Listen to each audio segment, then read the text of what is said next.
আমরা কেন্দ্র প্রতিমন্ত্রী তথা বিজেপি সাংসদ সুকান্ত মজুমদার কি বলেছেন শুনবো। পথ অবরোধ ন্যাশনাল হাইওয়ে অবরোধ করে রাখা হয়েছে।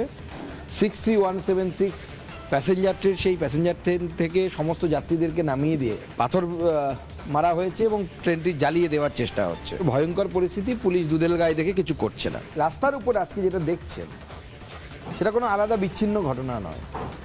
এর আগে সিএ এর সময় এই এলাকায় সেই একই ধরনের ঘটনা ঘটেছিল। ওয়াকআপ আন্দোলনের সময় মালদা মুর্শিদাবাদের বিস্তীর্ণ এলাকা জুড়ে ঠিক একই ধরনের ঘটনা ঘটেছে। পশ্চিমবঙ্গকে অশান্ত করার একটা চেষ্টা মমতা বন্দ্যোপাধ্যায়ের উস্কানিতে চলছে। অগ্নিগর্ভ বেলডাঙ্গার পরিস্থিতি কখন স্বাভাবিক হবে, উত্তর কি আছে পুলিশ মন্ত্রীর কাছে? আর এই যে পরিস্থিতি সেটা নিয়ে বিজেপি সাংসদ মনোজ টিগ্গা কি বলেছেন এবং বিজেপি বিধায়ক শঙ্কর ঘোষ কি বলেছেন শুনবো। এই পুরো ঘটনার সঙ্গে তৃণমূল কংগ্রেসের রাজনৈতিক যোগসাজশ আছে এবং তৃণমূল কংগ্রেস ইচ্ছাকৃতভাবে প্রশাসনকে নিষ্ক্রিয় রেখে এই ধরনের ভাঙচুরের ঘটনা, সামাজিকভাবে দাঙ্গা যাকে বলা যেতে পারে, সেই পরিস্থিতি তৈরি করছে। ভারতীয় জনতা পার্টি কখনোই কোথাও রাষ্ট্রপতি শাসন করে কংগ্রেসের মতন কোনো নির্বাচিত সরকারকে ভেঙে দেওয়ার পক্ষপাতী নয়।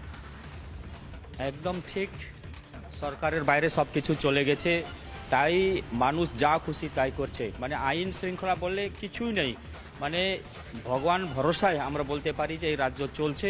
তাই অবিলম্বে যদি পশ্চিমবঙ্গে পরিবর্তন না ঘটে তাহলে পশ্চিমবঙ্গের জনগণের ভবিষ্যৎ যে কোথায় গিয়ে ঠেকবে সেটা কেউ বলতে পারে না। তাই অবিলম্বে পরিবর্তন দরকার আছে।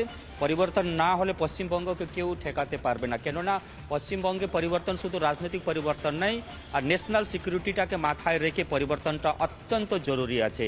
ন্যাশনাল সিকিউরিটিটা ফার্স্ট, যদি রাষ্ট্রীয় সুরক্ষা না থাকে তাহলে কিন্তু খুব মুশকিল আছে। তাই পশ্চিমবঙ্গ যে বর্তমান সরকার আছে, এই সরকারের মধ্য দিয়ে ন্যাশনাল সিকিউরিটিটা একটা ডেঞ্জার আমরা বলতে পারি ওই জায়গাতে পৌঁছে গেছে। তাই পরিবর্তন জরুরি আছে।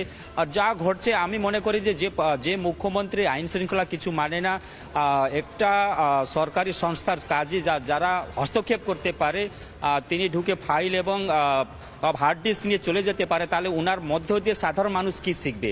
সেই অরাজকতাই শিখবে। তো সুতরাং মাননীয় মুখ্যমন্ত্রীর নৈতিকভাবে সেই পদে থাকার আমার মনে হয় কোনো অধিকার নেই। তৃণমূলের সাংসদ বিধায়করা এখনো পৌঁছতে পারেনি ঘটনাস্থলে। পৌঁছে গেছিলেন কংগ্রেস নেতা অধীর রঞ্জন চৌধুরী। কি বলেছেন তিনি শুনবো।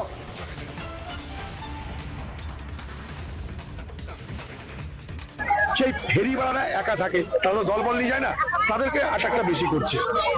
একটা জায়গায় যারা থাকছে শ্রমিকরা, সেখানটায় নয়, ফেরিওয়ালার উপর হামলা হচ্ছে বেশি। বিচ্ছিন্ন যারাকে পাচ্ছে, মোকা পেয়ে যাচ্ছে এই তোলাকে। এবং এটা কিন্তু গুটি কয়েক ওই সমস্ত পার্টির, মানে বজরঙ্গী দলের বিশেষ করে এখানে ভূমিকাটা বেশি বলে আমি দেখেছি। আমি হেমন্ত সোরেন সঙ্গে কথা বলার চেষ্টা করলাম। হেমন্ত সোরেন বিদেশে, আমি ওখানকার আধিকারিকদের সাথে কথা বলার চেষ্টা করবো। কিন্তু তার আগে পশ্চিমবঙ্গ সরকার আমার দাবি যে এই পরিযায়ীদের শ্রমিকরা, তাদের কথা শুধু ভোটের বাজারে নয়, তাদের জন্য প্রকৃত অর্থে কিছু করা হোক। সেটার জন্য রাজ্যকে সচেষ্ট হতে হবে। একটা আলাদা মন্ত্রী করা হোক শুধুমাত্র এই কারণটা কি জানেন? আজকে পশ্চিমবঙ্গের বাইরে থেকে লক্ষ লক্ষ পরিযায়ী শ্রমিক, তারা যেটা রোজগার করে সেখানে তারা খরচ করে না, এখানে পাঠায়।